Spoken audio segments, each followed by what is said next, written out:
Hi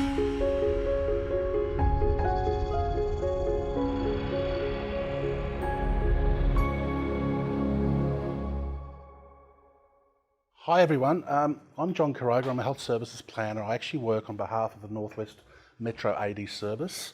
One of the things, since I came on board in this particular role, it seemed to me that there were a lot of assumptions made, and in many ways what's really useful is to make what was formerly implicit explicit and seeing how does this actually translate to things on the ground.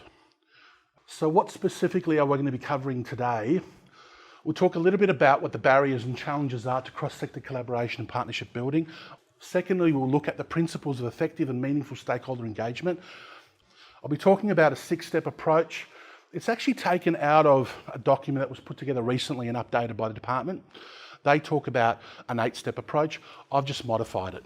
And then we're going to be using a series of tools, practice approaches that I'm sure some of you have already heard about. And then lastly, we'll talk a bit about some tips around cross-sector collaboration and partnership building. Does that kind of make sense? Okay, so the department released they actually updated a stakeholder engagement framework earlier this year, and they cited 7 key barriers or challenges which made it more difficult for stakeholder engagement to be effective and sustainable. The first one is unclear purpose. People coming together and not being really clear about why are we actually coming together, what are our objectives, what are we trying to achieve? And I would have thought that that's absolutely critical. Most of our activities, or just about all of our activities, need to be really targeted and focused. If we're not clear about what it is that we're trying to achieve, the danger is we just get into a talk fest. Secondly, failure to accommodate stakeholders' capacity. Can anybody imagine what that actually means? We've also got multiple stakeholders. Some of them carry professional knowledge and experience. We've got consumers as well, a range of different stakeholders from different professional disciplines.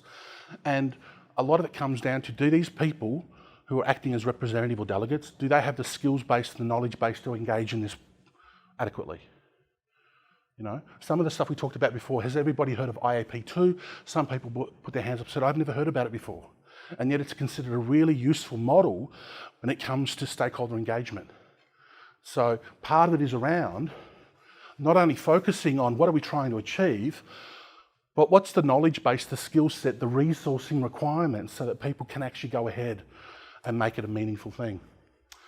Insufficient skills and resources, non-inclusive engagement approaches. What comes to mind when we think about non-inclusive engagement approaches?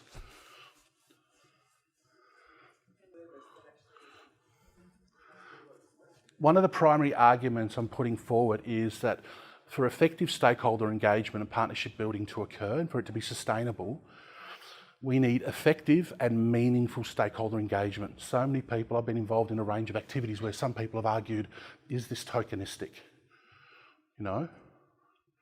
Are you basically involving us for the sake, for example, just to be seen to be involving the broad gamut? And it can be really, really hard trying to find that happy medium. It's actually it's simple in theory, it's difficult in practice. Engagement fatigue. I remember having a conversation with Venetia. Venetia and I are quite close friends. And I remember she said one of the first challenges when she first got into an upper management role was the number of meetings that she had to go to. And I would argue many of you are in situations where a chunk of your day is just going from meeting to meeting to meeting. Is anybody in that boat? And how do we prevent a meeting from just being a talk fest? You know, really hard. And some people would argue with engagement fatigue, if we aren't transparent, if we're not seen to be accountable, if we're not seen to be inclusive, some people feeling, well, as soon as they walk through the door, this is just a talk fest, you know. Part of respectful communication, I've been spending the first month and a half meeting with a range of different stakeholders and saying, what was working in the past, what wasn't working, what do you see as being some of the priorities? And then what I need to do, it's incumbent on me to then go, right, this information This is how we've taken that information, how we've incorporated it into a model. What do you think? So it just doesn't disappear into the ether. Yeah, and lastly, I mean, I've come from a job where I was doing quality improvement. We've got to always look at, are there better ways of doing things? Monitoring and evaluation. I remember many years ago, when I first came into the field about 20 years ago, and one of my very first bosses said to me, John, if the only tool that you have in your kit bag is a hammer, everything starts looking like a nail. Yeah? And for us to make sure that what we're doing is fit for purpose, that adequately caters for the specific needs and the diversity within the room, we need more than a hammer. Yeah? So what we're talking about is, in a very deliberate fashion, understanding what some of the limitations are, understanding also the legacy. I'm sure everybody here has been involved in many activities, projects where you have been part of that stakeholder engagement process. What's that look like in the past? If it's been a souring experience, that's something that we carry with us when we come into the next environment. You know, understanding all of that and being really deliberate in what we're doing. When I think about inclusivity, I'm just conscious of the fact that something Anitha mentioned before, trying to prioritise or trying to focus on diverse populations.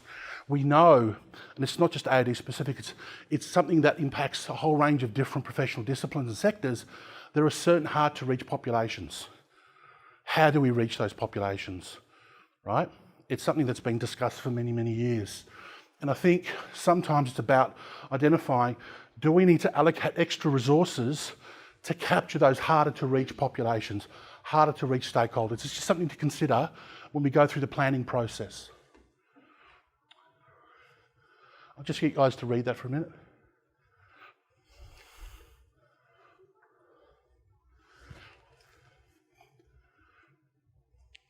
Has anybody ever been in this space before?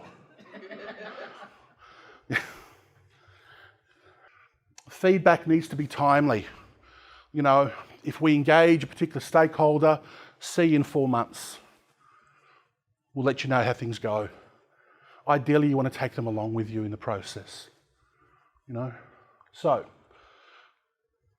I'd argue we can't do this, effective collaboration, partnership building, unless we get this done right.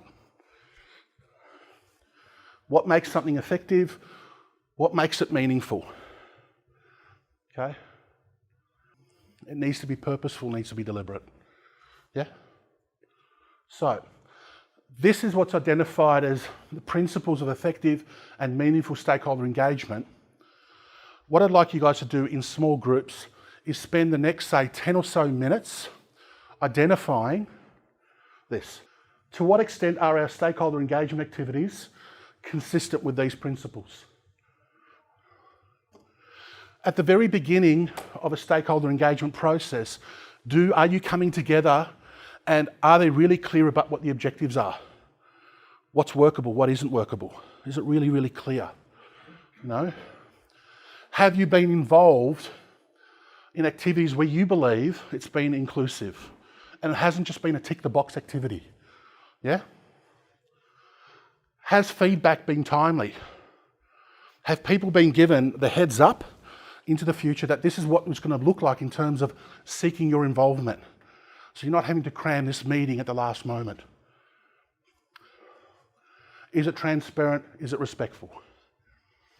So what I'd like you to do is just, if you could also write down the responses on your butcher's paper, just talking about to what extent are they consistent? And if so, why? If not, why not?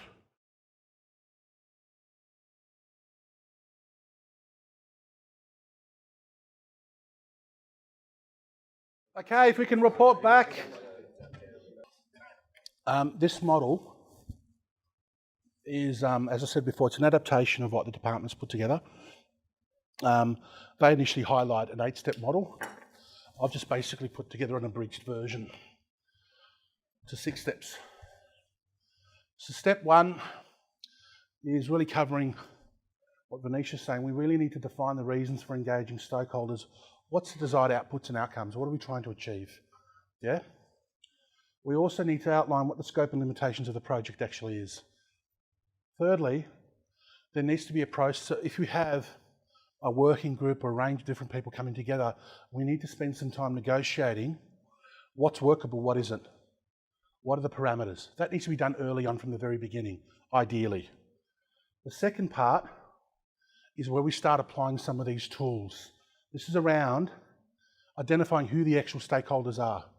To do that, we need to do a stakeholder map, and I'll show you an example. Okay? With that map, we identify who the priority populations are, but the map is purely an infographic. What we also need to focus on is what are the specific needs, priorities per stakeholder group. Yeah? Now, I can guesstimate, I can actually suppose what that looks like, but as part of the stakeholder engagement process, there needs to be some sort of mechanism to validate it. Is this accurate? Are these your particular needs and priorities? Yeah? And then the IAP2 public participation spectrum specifically looks at what the various levels and methods of engaging different populations, and it also identifies what's our intention. If you're going just to consult with somebody, it's very, very different to actually working with a group where you're actually collaborating. Totally different set of circumstances. They all have their place, okay? So, this is an example of a generic stakeholder map. Okay, let me take you through it. On the vertical axis, you'll see high stake, high interest, low stake, low interest. So if we think about how do we define the term stakeholder, the decisions that we make is going to have an impact on what their experience will be. Some stakeholders, yeah, the decisions that we make will have a significant impact on them. Okay? Then, along the horizontal axis, we focus on resources, the amount of influence and power they wield. Now, generally speaking, if we talk about, I've been a social worker for about 20 years. We talk about person-centred practice, client-centred practice. If we're going to identify the needs of clients, we really need to feature them at the very centre of what we do. Their needs and priorities are key. And generally speaking, I would argue, consumers, service users, while they have a high stake in interest, their power is quite low when we compare to staff, partner organisations, the organisational hierarchy itself, the department. The department is a key funder in Victoria. Yeah? The general community may have an interest, but their interest may be more cursory. So, we put them down here. Now, can I say, this is just an example. You may actually disagree with it, and that's actually okay. But one of the steps is to actually use this as a bit of an analysis around where do they actually sit. You can break this down a lot further. One of the things I want to be doing in my job is to unpack this. That's one category. We're dealing with multiple categories of individuals. Yeah? The media, I would argue, we take a risk management framework. So many organisations are really conscious of there not being bad publicity. And so if there's negative reporting about a specific agency, that can have a significant impact on the functioning of the organisation, even the viability and sustainability of that organisation. So they've got a lot of power, but on a day-to-day basis, would you say that the media has a huge stake when it comes to the sorts of decisions that we make on the ground? I'd argue not really. Does this make sense as a model? Has anybody seen this before? A few people would have. Do you think it's workable? It's a step. Can I say this is just starting to unpack who the stakeholders are. Yeah? Now, this is IAP2. IAP2 was initially developed quite a few years ago. I think it was in the 1970s. It's actually part of an international association of public participation, and it's considered to be a key mechanism or tool that you use to undertake stakeholder engagement. So let me explain. You've got here, along this axis, the level of engagement, from merely informing to consulting, involving, collaborating, empowering. The further we go down this axis, the more power, the higher the level of involvement your stakeholder will have. Okay, so what they also identify, which I think is really useful, they give us a sense of what's the purpose of the engagement, what are we trying to achieve? And also, what is your express commitment? So one of the things I'm thinking is a bit of an issue is bridging that credibility gap. Saying to people, this is what we're trying to achieve, and then throughout the process, making sure that you can actually verify that you're doing that.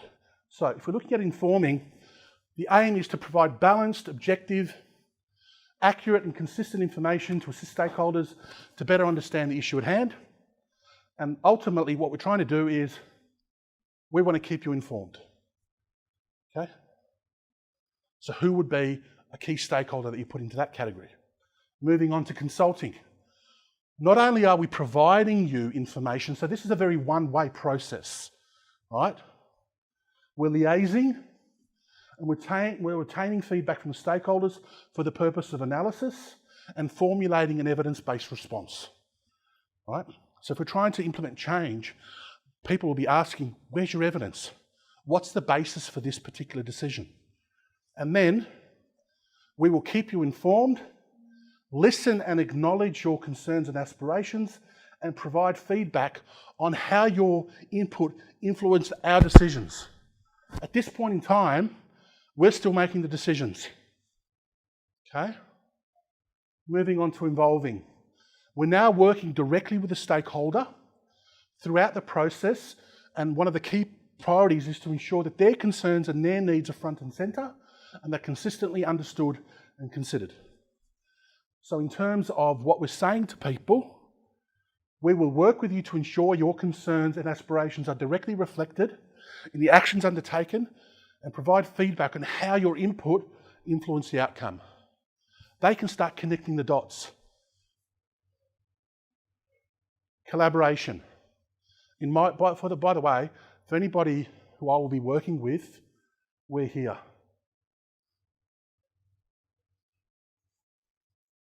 Okay.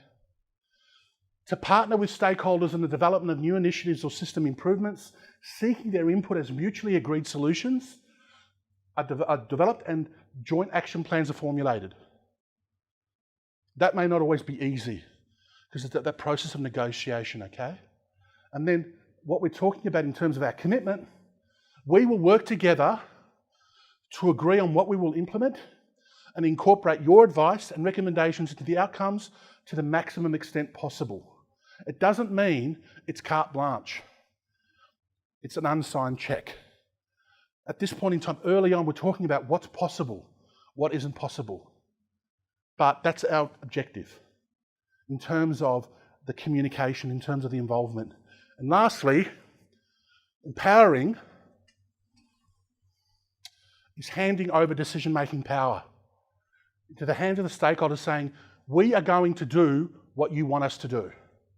To delegate decision-making to the hands of the stakeholders, and they are enabled and equipped to actively contribute, and we will implement what you decide. What do people think? Does it make sense as a model?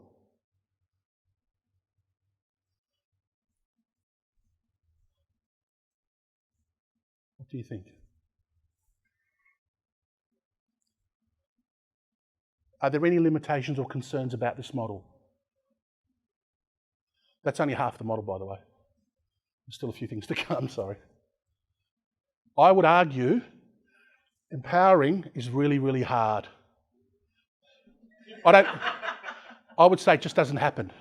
And can I say, the other thing too, that what's really useful about this, some people may believe that ideally what you want is involving people at the collaboration empowerment level.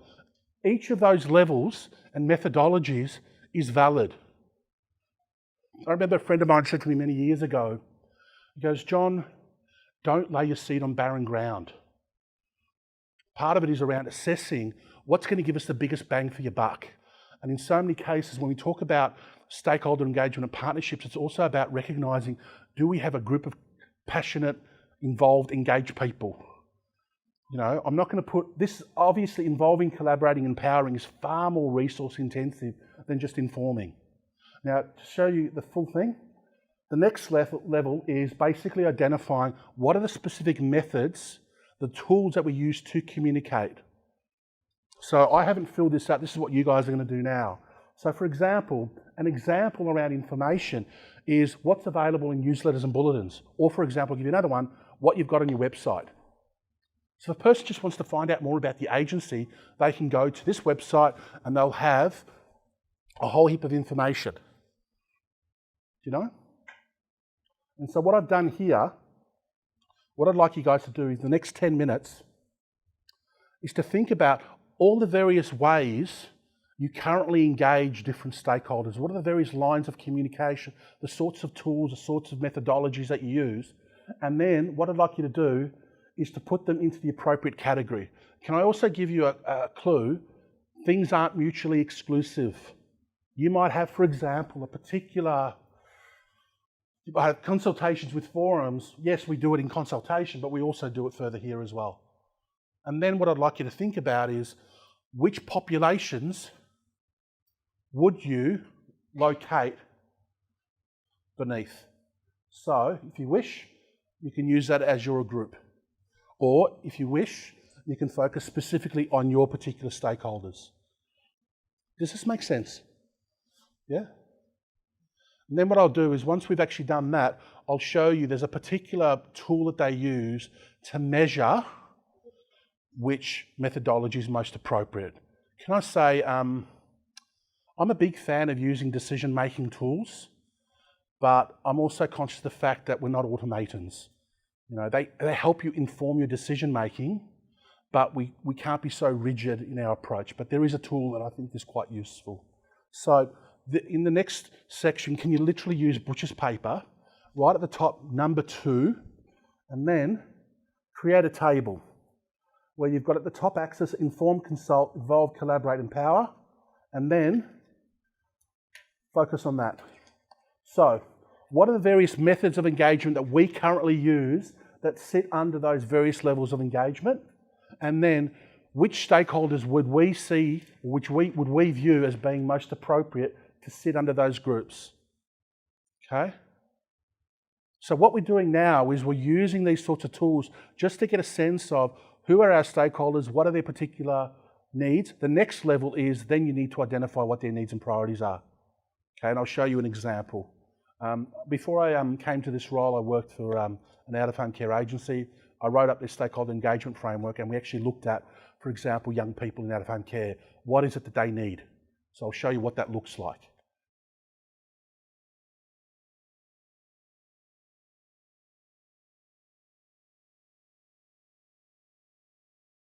So I'm just going to briefly go through something and then we're going to have a break. Okay. This is a tool that I think is actually reasonably useful as a way of trying to assess where things sit. So they talk about, by the way, these are suggested criteria. I think in many ways, you've got to customise what's suitable for your particular needs. This just happens to be an example. So they focus on project complexity. The more complex a project initiative, an initiative is, probably the more feedback involvement you want from stakeholders. Okay? So, project complexity low, there's only one issue that needs to be addressed. Fairly straightforward. Medium level of complexity, there's 1 or 2. And high level of complexity, there are multiple issues at hand that need to be focused on. Okay? The higher the level of complexity, you'd probably steer towards a higher level of consultation and collaboration. Secondly, what's the potential impact on the stakeholder? If it has minimal impact on them, right, again, a lower level of consultation. The higher the impact, the high level of consultation and collaboration. So low, medium, high. And lastly, I like what they've done here. They talk about sensitivity. So as decisions are made, how will those decisions be perceived? Will people, for example, feel offended if they haven't been involved or haven't been, if their opinion hasn't been sought? So we're looking at low. The project will be accepted and welcomed by the stakeholder. It's fairly straightforward. If it's medium, the stakeholder themselves may wish to raise the profile of the project, but there is some sensitivity to the project's outcome. The last one, high, it may be, for example, that it's quite controversial. It's quite a sensitive issue at hand, and so as part of our due diligence, we need to focus on seeking their input, seeking their opinions, so that we are basically seen to be respectful of the potential impact on them, right? And so again, moving from low to high, the higher you go, the higher the level of involvement. Now this is one example of how they do it. Can I just say, this is a tool that you may wish to use, it's entirely up to you, but you'll see, as you go down further, if there's low, low, low, low, it's just informing or consulting, right? The more of a stake, the more complex an issue, the higher the stake, the more sensitive the stakeholder will perceive the particular issue at hand, the higher the level of involvement, collaboration, and even getting to the point where you're empowering them. One thing I like about the IAP2 model, it actually stipulates there's no one-fits-all approach.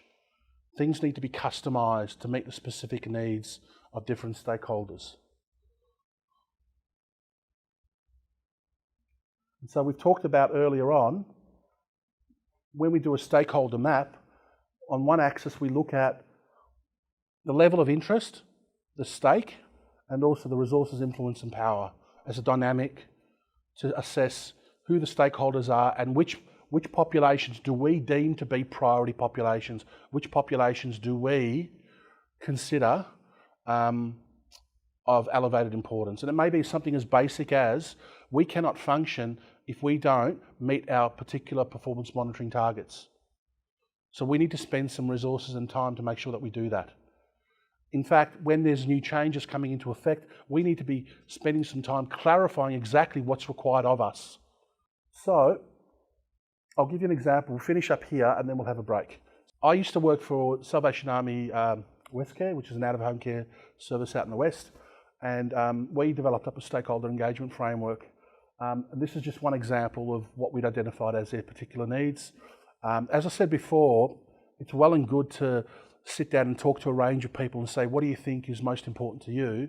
What we needed to do was to validate that this is an accurate description of what it is. But if we look at children and young people in out-of-home care, so we're talking about foster care, residential care, lead tenant. A lot of the young people said, it may sound strange, I want to be loved. I want to reconnect with my family, kith and kin. I want to live in a stable, safe and home-like environment. This gives us some criteria to assess to what extent are we actually measuring up to that, to what extent are we achieving that. I want to be around people who are caring, non-judgmental and supportive. I want help, I want assistance to address my past and current trauma, right? I want relationships with people who can be trusted. The staff and volunteers, the people that I rely on, I want to be able to engage with them and believe that they genuinely are taking on board what I'm saying. I want them to actively listen. This is not necessarily the language that they would use. I'm sure everybody would be familiar with this one. A client not having to tell their story multiple times. No? In the case of young people in out-of-home care, one of the biggest issues has been the services will remain involved until the person turns 18 years of age, and after that situation, there's limited supports for them beyond that. How do we help them make that transition? So a lot of it comes down to life skills development, meaningful opportunities for self-determination and involvement in my case planning. All these people sitting around in the room, and my care team, they're saying, this is what we think works. To what extent have I got a voice? To what extent am I involved in that? And lastly, connecting with people, families, peers and significant others. It's just an example of what the needs may be. It's sort of interesting, when we actually focus on different populations, there was quite a bit of overlap, but there was also a fair bit of differentiation.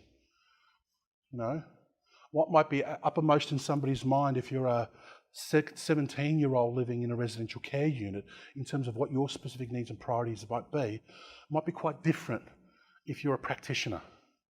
So for example, practitioners would often talk about, I want to be paid adequately for my time, I want to be valued, I want there to be some sense of certainty and opportunities for advancement within the organisation. That's not something, for example, that a client might say. Do you know? I want to be adequately supported by management, for example, whatever it might be, but the needs are critical. And when we're talking about clients, and we know this, there's been a huge amount of research and evidence about this, when clients are disengaged, the level of risk goes through the floor, or through the roof, sorry, not the floor. And we talk about the importance of assisting clients to navigate, at times, what is quite a complex service system. And what's really important, I would argue, is what are their particular help-seeking behaviours? What are their priorities? Then we customise accordingly. What do you think? So in your stakeholder engagement plan, you would be mindful of that. All right, so what we've spoken about thus far, we've talked about the importance of clarifying the purpose, and we've talked about some of the tools that we can use to identify the various stakeholders and also to assess the levels of participation, what's appropriate. The next step 4 is around, okay, now we develop up a plan. Okay, now within the plan, we've got to tailor it to meet the specific needs, the parameters of the project, particular needs of the stakeholder group, and also he's been really clear about what are our expectations. I remember many years ago, I used to deliver a lot of training around anger management, and we would ask people to think about what is anger and where it comes from. In short, people get angry when their expectations aren't met. People feel disappointed when their expectations aren't met. And so if we're very upfront about what the expectations are, it's quite targeted, there's agreement towards that, then that will help you further down the track if things, for whatever reasons, fall by the wayside a little bit. So a plan incorporates what are the specific objectives, what are the needs of the stakeholder or stakeholders, what are their expectations, and then, as I said before, this comes back to respectful communication, equitable, transparent communication. What sort of mechanisms are in place to help verify our decision making? So this is especially important when we're moving further down. If we're looking down, we're saying to people, we're going to involve you in the decision making, right? And we need to be really explicit in terms of how does your decision making, how has that impacted the sorts of activities that we've engaged in, what were the outcomes? So if we're involving people, collaborating, empowering, especially that level, we need to be thinking about in our plan, what mechanisms do we have? So for example, in my job, I am paid by Odyssey House Victoria. That's where the funding comes, Odyssey and Regen. So it made very clear to me, John, you are not an Odyssey, nor are you a Regen person. You work on behalf of the Northwest Metro AD service. And there are multiple stakeholders in each catchment. So we need to have a mechanism that enables me to provide feedback, to seek input, and have things signed off or endorsed by those key stakeholders. One example is we have a governance group. We're going to have forums, we're going to have newsletters, a range of different mechanisms and tools to say, you know what, these are the things that we're considering. this is what we found out. What are you thinking is a priority and why? Let's see what we can do about it, right? And then, for example, let's say you have multiple activities, multiple streams of activity, and you're basically juggling which one's most important, right? I'd argue it's really useful to come up with some sort of process, some criteria around how have you come to the decision that you're going to go with option A versus option B or C, and for that to be transparent amongst the group. Does that make sense? Yes? And that could be included, for example, if you set up a group, a reference group or a governance group, it could be included in your terms of reference, how decisions are made. And how that information, once those decisions are made, how will that information be disseminated? What right of reply to different stakeholders have, that kind of thing. Then, putting my risk management hat on, it's possible that things go awry. What sort of contingencies do we have in place? We scope that out beforehand, right? So what I'm going to do now is I'm going to shut up for a bit, give you about 20 minutes, right? What I'd like you to do is a couple of things. The first thing is, what are the key elements? If you were to design an engagement plan, what needs to be included in it, right? And then spend a bit of time just starting to work on it, okay? So to give you a clue, within the Department of Health and Human Services Stakeholder Framework, they include a range of things. For example, you need to talk about the purpose. You need to have included a stakeholder map, or an appraisal of who your stakeholders are, what their particular needs are, what are the specific objectives, those sorts of things, right? So the first thing what we want to look at is what might be included in your stakeholder engagement plan. What are the various components? Then, if you have the time, within your group, identify a particular stakeholder and think about starting to work on a plan. It can be a hypothetical, it could be based on something that you're currently working on.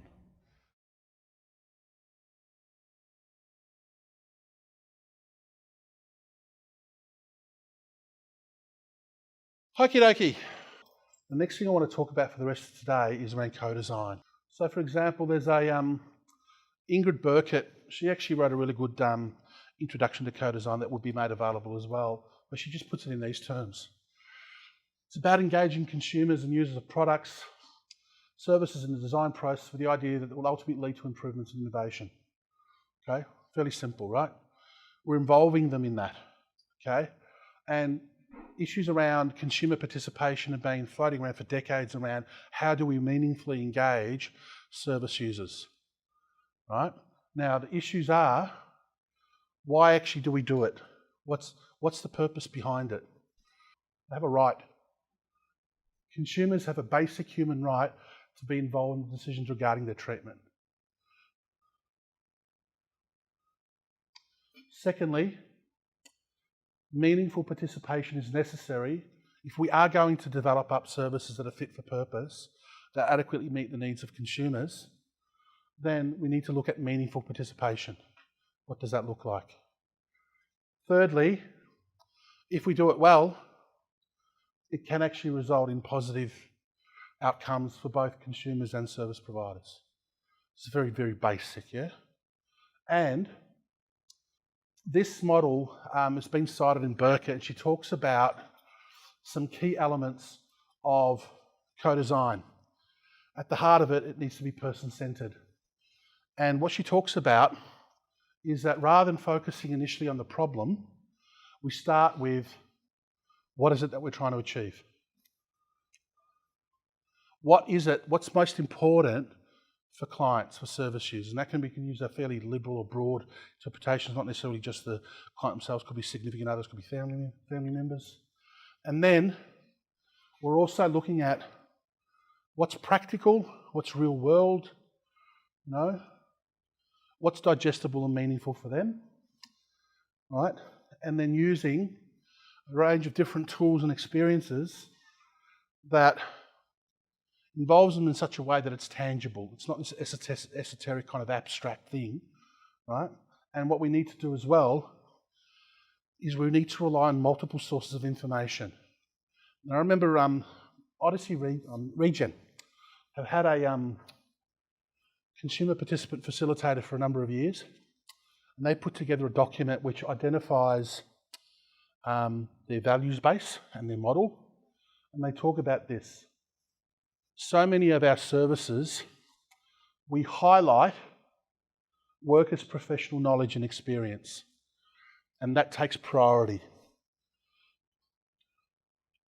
What we're not as good or well adept at doing is validating consumers' lived experience. I used to be a drug and alcohol clinician quite a few years ago. Worked across a number of different settings, delivering a range of different therapeutic interventions. I could sit there and guesstimate what it must be like to be a service user, and I could be making really well-informed, educated guesses, but ultimately it's a guess. And so, if it's person-centred, we need to be looking at one of the criticisms at the moment of consumer participation, co-design. To what extent is this just tokenistic, or are we just paying lip service to it? Are we still valuing workers' professional knowledge and experience over a consumer's lived experience? And ideally what they're saying, we want this more balanced. Now, there's also this, I'll come back to this. This is a model that was initially released back in the late 1960s. It's called the ladder of citizen participation. So you can imagine back in the 1960s, we had a whole heap of social movements, sometimes people questioning institutional power. And as people came into different services, a lot of the decision making was taken out of their hands. And this ladder is one way of understanding consumer participation. So at the bottom, you've got people feeling like they're being manipulated, or there's a therapeutic approach, and all the power is held in the hands of professionals. So it's really non-participatory. It's one way. Secondly, we can inform people, we can consult with them, but according to this model by Arnstein, it's quite tokenistic. Lastly, working in partnership or delegating power, or even getting to the point where not only are we delegating power, but we're actually handing over citizen control of how things work. And that's considered citizen power. Does this accurately reflect, or is this at all workable in our current service systems? Remember when I was studying as a social worker many years ago, they talked about the importance of anti-oppressive practice and empowerment approaches. You need to level out as much as possible the power differential. One of the criticisms of this, or there's actually a few of them, right? They're talking about things are just because this is about power. Who holds the power? Who has the decision making? And one of the criticisms of is not just about power. Just because consumers have power and are able to exercise it doesn't necessarily mean that it's going to lead to more equitable or tangible improvements. One of the other things that's really important is we need to understand systems. If we're handing out, let's say for example, we establish a mentoring program or a reference group, and we support consumers to start making decisions, and they provide recommendations. What happens to those recommendations? So we need to have an understanding of, okay, if they sit down and they're supported to make certain decisions, what happens to those recommendations when they're actually issued? What's the relationship between that particular group and other stakeholder groups? Where does that information go? Not everybody, the other thing is, just because someone's a consumer or a service user, doesn't necessarily mean they actually want to even exercise decision making. The thing that they talk about, what's really important, is before we get to the point of if we identify consumers as being a priority population, there are some questions that need to be answered before we start thinking about how we're going to engage them in a systematic way. These are the sorts of things that come up, right? So, for example, Burkett identifies 5 questions that they need to consider. What sort of opportunities could we open up to work with clients and service users? How are we positioning and engaging with service users in the design process? What's the point? What are we trying to do to embark on the co-design process?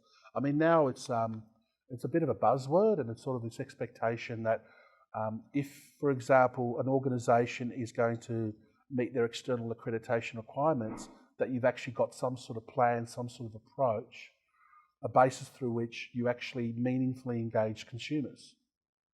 And there's an assumption around, well, yeah, we must do this, okay, but perhaps it's quite useful to step back a little bit and go, well, have we actually considered these things at all? So the other thing too is this organisation, are they going to, and I think this feeds into what you were saying before, Lisa, all this effort had been put into setting up some sort of project around co-design, but there was no express commitment or capacity to say, well, it's going to be ongoing. And so when things came to an end, so can we, or is this going to be an ongoing commitment for us, or is it a one-off thing? If it's a one-off thing, we let people know, then their expectations are quite different. And does our organisational culture, is it reflective of the principles of co-design? And part of that feeds into this. So, you may be familiar with, say, in the mental health space, the anti-psychiatry movement. And so that's been sort of burbling since probably the 1960s and beyond, where historically people going in for mental health services, there's been a significant power differential between people like psychologists, psychiatric registrars, the rest of it, and the clients themselves. And so one of the things that we talk about is how do we view or how do we perceive our service users? And so there are basically 4 categories. Do we, for example, provide services, and the services are designed to generate an impact, but which are experienced as being done to? So, for example, we're making decisions about the types of services that we deliver, and the person's impacted by those decisions, but most of the decision making is us. So we're doing this to the service users. We're delivering this service to clients. Or are we, and as you move towards the right, your right, you're handing over it's more collaborative. It's more of an equal playing field. So if we're looking at this level, there's very little involvement, if no involvement really. It's basically, we've made the decisions, these are the service parameters, this is how it's delivered, you come and actually access the service, right? Next, focus on the 4, so we're delivering services for consumers. So services are designed and delivered by service providers for the benefit of clients and service users.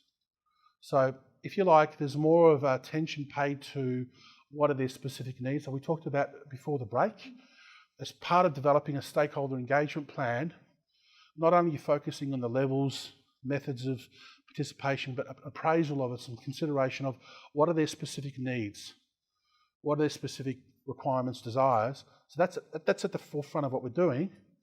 However, it's still, the practitioners are determining this is what we're actually delivering and how we're delivering it. We are thinking about their needs, but it's still very much we're delivering on behalf of you and it's for you. So it's still very much a one-way thing. Then, this is where co-design starts to kick in. Services are designed and delivered in partnership and with active participation of both service providers and users. So there are mechanisms in place where we proactively engage consumers and ask them what their experience is of the service.